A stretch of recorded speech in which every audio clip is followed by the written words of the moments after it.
জীবনের অর্থ কি? আপনার জন্ম হয়েছিল বস্ত্রহীনতার মধ্যে দিয়ে এবং আপনার মৃত্যু হবে বস্ত্রহীনতার মধ্যে দিয়ে। আপনি পৃথিবীতে এসেছিলেন অত্যন্ত দুর্বল হয়ে, এত দুর্বল ছিলেন যে মার সাহায্য ছাড়া খাবারটুকু মুখে নিতে পারতেন না।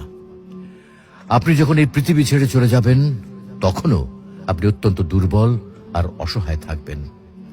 তখন আপনার কাফনের কাপড়টুকু আপনি নিজে পরতে পারবেন না, আরেকজন আপনাকে তা পরিয়ে দেবে। যখন আপনি এই পৃথিবীতে এসেছিলেন তখন আপনার অর্থ সম্পদ কিছুই ছিল না। যখন আপনি এই পৃথিবী ছেড়ে চলে যাবেন তখনও আপনার অর্থ সম্পদ কিছুই থাকবে না। আপনাকে প্রথম গোছল যেমন অন্য কেউ দিয়েছিল, তেমনি আপনার শেষ গোছলও অন্য কেউ দেবে।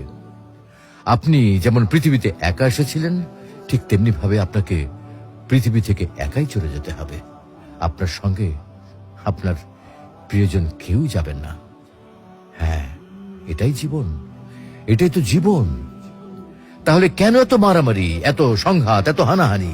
কেন এত বিদ্বেষ? কেন এত হিংসা? কেন এত বেইমানি? তাই সকলের প্রতি দয়াশীল হন, সকলকে আপন করে নিন এই ক্ষণিকের যাত্রায়। জীবন খুবই সংক্ষিপ্ত, সুতরাং জীবনকে মহৎ কাজে উৎসর্গ করুন। সর্বদাই নিজের ও মানুষের কল্যাণ করুন, অনর্থক কাজ থেকে নিজেকে বিরত রাখুন। তাহলে আল্লাহ রাব্বুল আলামিনও পরকালে আপনার কল্যাণ করবেন। পরিশেষে পবিত্র আল কোরআনুল করিমের এই আয়াতটির অর্থ গভীরভাবে অনুধাবন করুন আর ভাবতে থাকুন, মহান আল্লাহ রাব্বুল আলামিন আপনাকে লক্ষ্য করে কি বলছেন। হে ঈমানদারগণ, তোমাদের ধন সম্পদ ও সন্তান সন্ততি যেন তোমাদেরকে আল্লাহর স্মরণ থেকে গাফেল না করে, আর যারা এ কারণে গাফেল হয় তারাই তো ক্ষতিগ্রস্ত। আমি তোমাদেরকে যে রিজিক দিয়েছি তা থেকে মৃত্যু আসার পূর্বে ব্যয় করো, অন্যথায় সে বলবে, হে আমার পালনকর্তা, আমাকে আরো কিছুকাল অবকাশ দিলেন না কেন? তাহলে আমি সাদকা করতাম এবং সৎকর্মীদের অন্তর্ভুক্ত হতাম।